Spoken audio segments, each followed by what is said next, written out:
मेरा नाम मनीष गाबरी है और मैं आदि अम्बेडकर विद्यार्थी फाउंडेशन एनजीओ से झांसी से जिलाध्यक्ष हूँ। तो मनीष जी, देखा जाए जो हाथरस वाला कांड है, नार्को टेस्ट आखिरकार किसका होना चाहिए, किसका नहीं होना चाहिए, आखिरकार सीबीआई में जांच चली गई है। कब तक आखिर इस मामले को सॉल्यूशन नजर आएगा? देवेंद्र भाई, सबसे पहले आपका मैं बहुत बहुत धन्यवाद देना चाहता हूँ जो आप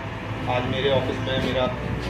इंटरव्यू लेने आए, उसके लिए बहुत बहुत धन्यवाद। जैसा कि आपने प्रश्न किया नार्को टैक्स से संबंधित, तो मेरा ये मानना है कि अभी तक मैंने जितने भी केसेस पास्ट में सुने हैं या देखे हैं, उसमें मुझे कभी नहीं लगा कि शायद किसी पीड़ित वर्ग का नार्को टेस्ट हुआ हो। तो मेरा तो मानना यही है कि और सरकार से मैं यही अनुरोध करूंगा कि पीड़ित परिवार का तो बिल्कुल भी नार्को टेस्ट ना किया जाए, और जो आरोपी हैं उनके ऊपर जो भी उनके ऊपर जो उचित कार्रवाई है उसको करने की कृपा करें। और मंडी जी, देखा जाए जिस तरीके से कोरोना जैसी महाकाल में जो प्रवासी मजदूर हैं प्लान करके बाहर गए थे, वापस बुंदेलखंड में आए, उनको आखिरकार बेरोजगार हैं, उनके लिए किस प्रकार उनको रोजगार मिलना चाहिए, क्या है आपकी राय? देवेंद्र भाई, मैं आपको बता दूं कि हमारे जो देश की स्थिति है वो एक्चुअल में अगर देखा जाए तो वाकई में दयनीय है। दयनीय मैं इसलिए शब्द का यूज़ कर रहा हूं क्योंकि जो हमारे मजदूर बंधु हैं जिनके बारे में आपने मुझसे सवाल किया है, वो वाकई में वहाँ से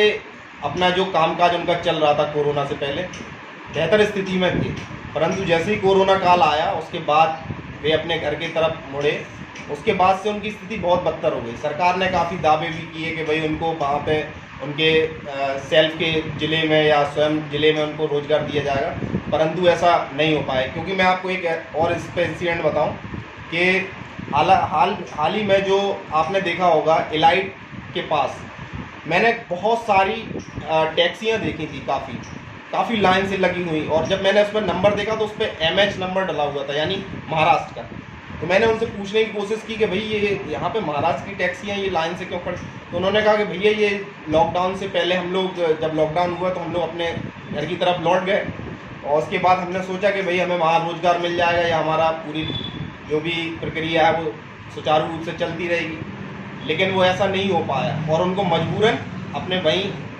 जहाँ पे वो काम कर रहे थे, यानी महाराष्ट्र में जहाँ काम कर रहे थे वहाँ पे जाना पड़ा। तो वो सभी लोग वहाँ पर पेट्रोल वगैरह या जो CNG वगैरह गैस भरवा रहे थे। तो मैं आपको ये बता दूँ कि कोई भी कहीं का भी मजदूर हो, उसकी हालत कोरोना काल के बाद बहुत ज़्यादा दयनीय हो गई। मनीष जी, मनीषा कांड को लेकर देखा जाए, हमने सुना कि आपका पूरा संगठन गया था, किस तरीके आपने जब आप लोग गए, क्या हालात थी मनीषा की डेथ होने से पहले?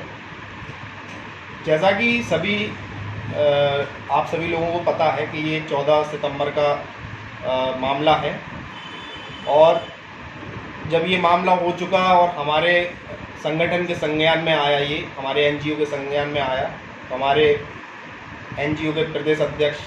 माननीय अमित नायक जी, महासचिव अविनाश भारती जी, और भी सारे संगठन के हम लोग सभी साथी अलीगढ़ में पीड़ित परिवार से मिले, जाके उनका हालचाल जाना। तो उनकी जो उस समय की जो स्थिति थी वो काफ़ी, मतलब उस बिटिया को भी हम लोगों ने देखा तो काफ़ी दयनीय स्थिति में थी वो। तो मुझे बस मेरा यही सरकार से कहना है कि जो आजकल आप न्यूज़ चैनल में देख रहे हैं कि पीड़ित वर्ग को ही ज़्यादातर आरोपी बनाया जा रहा है, तो मेरा यही सरकार से कहना है और मेरा यही सुप्रीम कोर्ट से, क्योंकि हमें अपने न्याय प्रक्रिया पर बहुत विश्वास है।